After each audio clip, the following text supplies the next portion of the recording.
नमस्कार. कलमवीर मराठी लाईव्हमध्ये आपले स्वागत. नांदेड जिल्ह्यातील हदगाव येथे आज एकाच मंचावर 29 जोडप्यांचा सामूहिक विवाह सोहळा मोठ्या उत्साहात आणि साधेपणात संपन्न झाला. स्वर्गीय बाळासाहेब ठाकरे यांच्या जन्मशताब्दी वर्षानिमित्त आयोजित या सोहळ्याने वाढत्या विवाह खर्चावर पर्याय देत समाजात ऐक्य, बंधुभाव आणि आदर्श निर्माण करण्याचा संदेश दिला.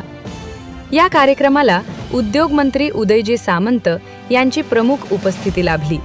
तसेच उपमुख्यमंत्री एकनाथजी शिंदे यांचे सहकार्य मिळाले. आयोजन आमदार बाबूराव कदम कोहळीकर यांनी केले.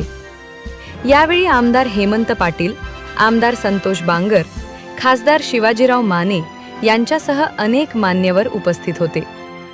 अशाच ताज्या बातम्यांसाठी पाहत रहा कलमवीर मराठी लाईव्ह. धन्यवाद. सोहळा मेळावा मी आज हदगाव शहरात आयोजित केला होता.